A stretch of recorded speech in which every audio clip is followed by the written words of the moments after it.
Қайырлы күн оқушылар. Бүгін ұлттық бірыңғай тестілеудің жаңа келесі нұсқасы 10-шы нұсқаны талдайтын боламыз. 10-шы нұсқа жауаптармен берілген. Істеріңе сәттілік тілеймін. Сонымен бірінші сұрақ бойынша периодқа тең уақыт аралығындағы толқын ұзындығын таралатын қашықтық, бұл толқын ұзындығы деп аталады. Екінші, серпеде тұрған жүк 8 секундтың ішінде 32 тербеліс жасаған, тербелісінің периоды мен жиілігі Т тең болады кішкентай Т бөлінген N формуласы бойынша период 0,25-ке, жиілік 4 герцке тең болады. Қатаңдығы және созылуы берілген, серпімділік күші E тең болады Kx формуласы бойынша, екеуін көбейтетін болсақ 100 ньютон. Серппегенген массасы 2 кг жүктің тербеліс периодының тербеліс теңдеуі берілген, серпімділік күшінің өзгеру заңын табу керек. F тең болады Kx формуласы бойынша бізде X теңдеу берілген, K белгісіз, омега тең болады түбір астында K бөлінген N формуласы бойынша теңдеуден омега 2 екендігін көріп тұрмыз балалар. Сондағы K-ны табу үшін омеганың квадратын массаға көбейтем, 8 болады. Сол 8-ді мына теңдеуге көбейтсем 0,8 косинус 2Т асын жауап белгілейміз. Егер бір атомды идеал газ алған жылу есебінен қысатын болса, онда жүретін процесс изохоралық деп аталады. Өйткені А нөлге тең. Изохоралық процесте термодинамикалық жұмыс атқарылмайды, немесе нөлге тең. Алтыншы, су буларының шық нүктесін анықтауға арналатын қондырғы гигрометр деп аталады.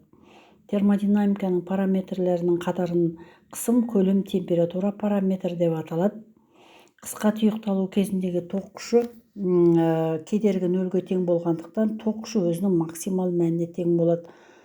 9-да альфа ыдырау көрсетілген қатар. Альфа ыдырау дегеніміз заряды Z массасы N болатын радиоактивті элемент. Альфа ыдырау кезінде заряды 2-ге келмейтін, массасы 4-ге келмейтін, сол орыннан 2 орын кейін шегінетін Y элементке айналады, плюс альфа бөлшегі бөлініп шығады. Осындай жауап бізде В-сыншы жауапта. Параллель жалынған 2 қыздырғыш элементтердің әрқайсысы 5 ампер болса, жалпы тоқ күші 10 амперге тең болады. Периоды 3 есе азайту үшін оның ұзындығын енді берілген жазайық. Т 3 есе азайған L табу керек. Математикалық маятниктің тербеліс периоды 2 пи түбір астында L бөлінген Ж формуласы бойынша ізделініп отырған L квадрат түбірдің астында 2 жағын квадраттаймыз. Сонда L-ім Т-нің квадратына тура пропорционал 9 есе азайту керек. Электр тоғының жұмысын анықтайтын формула А тең I U Т-ға тең болады. 13-те тоқ күші берілген, магнит ағыны берілген, индуктивтілік табу керек. F тең болады L-I тең формуласы бойынша L-ді тапқанда магнит ағынын тоқ күшіне бөлем 1 генри болады. Күннен жерге дейінгі қашықтық берілген, осы күннен жерге дейінгі жарықтың жету уақыты S тең болады В көбейту Т формуласы бойынша уақытты тапқанда S-ті В-ға бөлеміз. Сонда шыққан мәнді 60-қа бөлеміз, минутқа айналады, 8,31 минут. Идеал жылу машинасының қыздырғышының температурасы тоңазытқыштың температурасынан 2,5 есе артық. Берілген жазамыз балалар. Т1 тең болады 2,5 Т2 деп. Сондағы пәк Карнот циклы бойынша Т1 минус Т2 бөлінген Т1 болады. Қай жерде Т1 бар, сол жерге 2,5 Т2-ні қойып шығамыз. Жауабы 60% болады. Бірдей уақыт ішінде бірінші маятник 50, екінші маятник 30 тербеліс жасаған, біріншісі екіншісінен 32 сантиметрге қысқа. Сондағы әр маятниктің ұзындығын табамыз. Берілген жаздық.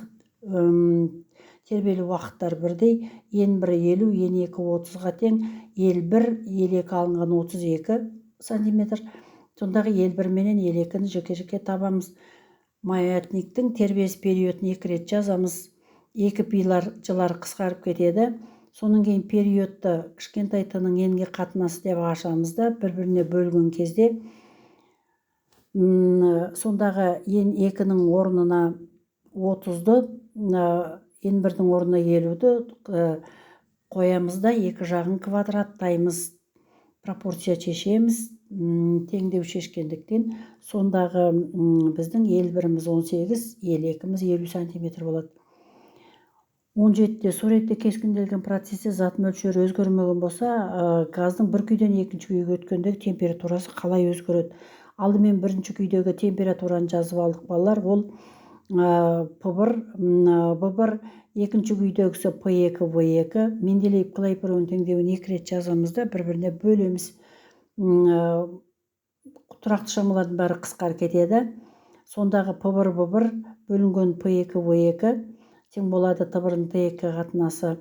P1-дің орнына 1P-ны жазамыз, ал B1-дің орнына 4P-ны жазамыз.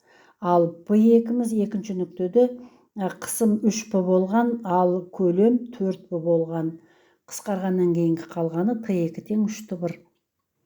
18-ші есепте индуктивтілігі берілген, сыйымдылығы берілген, кернеу берілген, тоқышының амплитудасын табу керек. Қолданатын формуласы U квадрат бөлу 2-ні L2 квадрат бөлу 2-ге теңестіреміз. Сондағы тоқышының амплитудасын табамыз. Содан кейін шыққан мәндерден түбір табамыз. 1,15, оның минус 2 дәрежесі, немесе 11,15 миллиампер жауап шығады. Асыншы жауапты белгілейміз. 19-да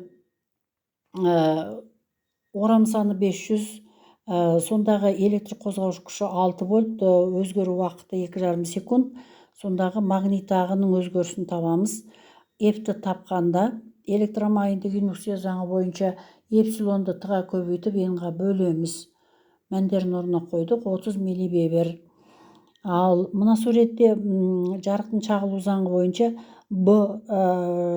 бақылаушыға, мына жердегі бақылаушыға айнадағыдан С дененің көрінетін бөлігі, жарық шағылу заңы бойынша түскен сәулеменен оның арасындағы перпендикуляр жүргіземіз. Сонда түсу бұрышы шағылу бұрышына тең болу керек.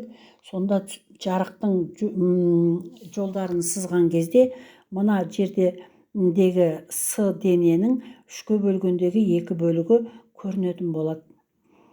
Ал енді мынау 21, 22, 23 қайталаныпты. Жоғары жақта айтылды балалар, 23-ті айттық.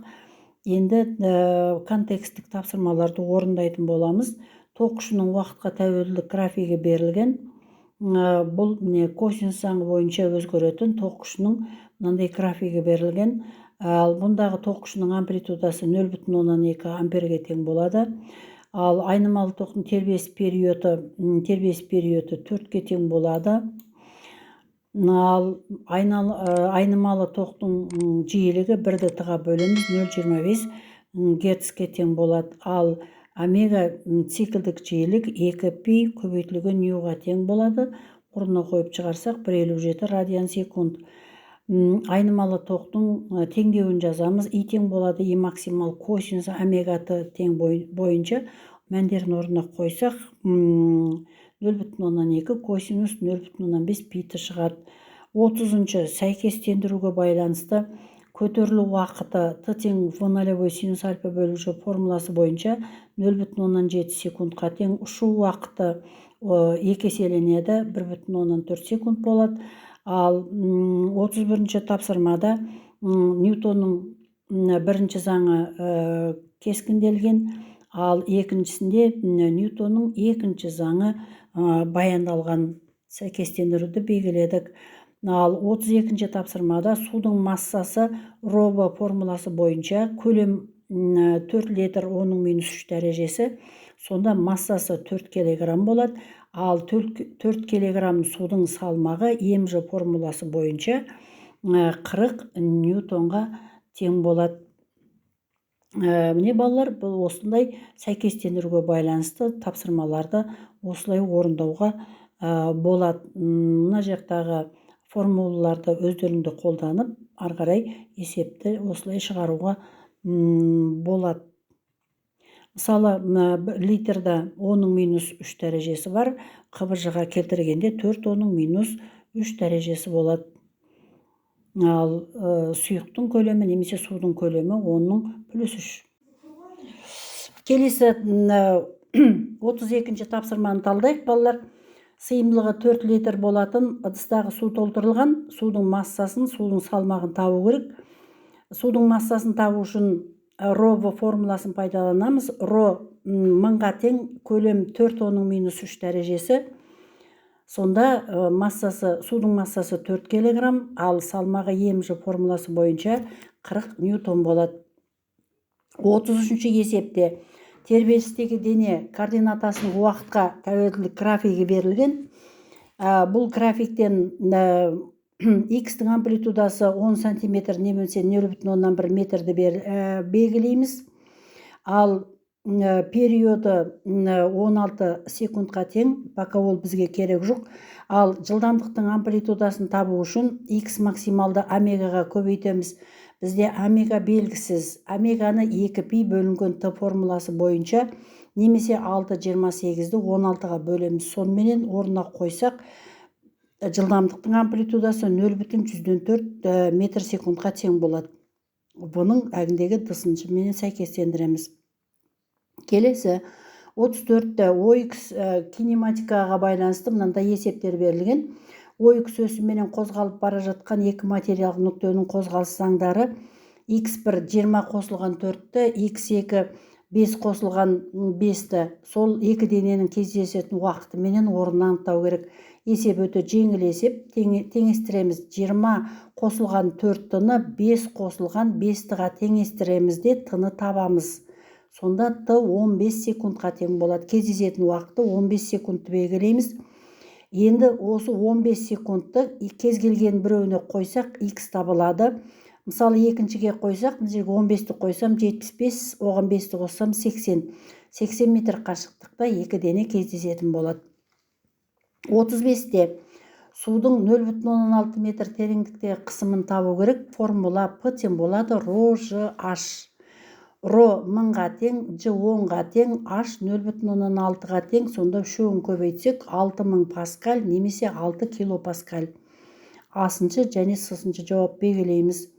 Иін мен күштің өзара әсер ету бағытының арасындағы бұрыш және оның орналасуын анықтайық. Иін менен күш бір-біріне перпендикуляр және бір-біріне 90 градус жасай орналасатын болады. С және Ф'ті белгілейік балалар. 37-де температурасы 100 градус Цельсий, массасы 2,5 кг, су конденсацияланғандағы бөлінетін жылу мөлшерін табу керек. Формула Q тең болады Емер формуласын пайдаланамыз. Өйткені Q тең болады Емер формуласын қолданамыз егер су қайнап тұрған жағдайда. Демек біздің температура 100 градус, су қайнап тұр. Онда қайнау температурасында тұрған денені буландыру үшін қажетті жылу мөлшері Q тең Емер формуласы бойынша масса 2,5, R 2,6 дәрежесі көбейткенде 5,75 оның 6 дәрежесі джоуль жылу мөлшері табылатын болады. 38-де электромагниттік толқын бойынша толқынның жиілігін табу керек. Толқын ұзындығы 600 метр. Формула С тең болады лямбда көбейтілген нью формуласы бойынша ньюді табамыз. Ньюді табу үшін С-ны лямбдаға бөлеміз. С жарық жылдамдығы, электромагнит толқынның жылдамдығы 3,8 дәрежесі тұрақты шамаға тең. Лямбда 6,2 дәрежесі. Сонда 0,15 дәрежесі немесе 500 кГц-ті белгілейтін боламыз. Жарықтың чағылу заңы. Жарықтың екі чағылу заңы бар. Бірінші түсу бұрышы чағылу бұрышына тең болады. H-ты белгілейміз. Екінші түскен сәуле, чағылған сәуле және түсу бұрышы арқылы жүргізілген перпендикуляр үшеуі бір жазықтықта жатады. Ж және H-ты белгіледік. Соңғы 40-шы есептерінде балалар бастапқы жылдамдығы 2 метр секунд бір қалыпты үдемелі қозғалған дене 2 секундта жылдамдығын 12 метр секундқа жеткізсе жүрген жолы менен орташа жылдамдығын табу керек. Ал бұл жерде жүрген жолды тапқанда естен болады v нолевой t плюс at квадрат бөлу 2 формуласын қолданамыз. Бізде өдеу белгісіз. Өдеуді v минус v нолевой бөлінген t формуласы бойынша анықтайық. Немесе қазір 12-ден 2-ні аламыз да уақыт 2-ке бөлеміз. Сонда 12-ден 2-ні алсам 10 болады. 10-ды 2-ке бөлсем 5 метр секунд өдеу бар. Сондағы орнына естің орнына қоямыз. Естің болады. V нолевой 2-ке тең уақыт 2 секунд. плюс аның орнына 5-ті қойдық. Уақыт 2-нің квадраты 4-ке тең, 2-ке бөлеміз. Сонда 14 метр жүрген жолы болады. Енді орташа жылдамдықты табу үшін балалар B1-ға B2-ні қосып 2-ке бөлеміз. Немесе 12-ке 2-ні қосамыз, 14, 2-ке бөлсем 7 болады. 7 метр секунд. Мына тысынша жауапты да белгілейтін боламыз. Міне балалар, осылай 40 есепті біз осылай талдап шықтық. Мына жауаптарын ұсынамын. Мына осы жауаптарына қарап, сендер де осы есепті өздерің шығарып үйренулеріңе болады. Барлық есептерді жауаптарыменен салыстырып көрулеріңе де болады. Тыңдағандарыңа рахмет. Егер менің бүгінгі видеом ұнаса, лайк басып, комментарий жазып, кері байланыс жасауларыңа болады. Ұлттық бірыңғай тестілеу кезінде жақсы сәттіліктер тілеймін. 10-шы сынып оқысаңдар, осы бастан осы ұлттық бірыңғай тестілеудің негізгі базасындағы осы нұсқаларды шығарып үйрене берулеріңе болады. Тыңдағандарыңа рахмет балалар.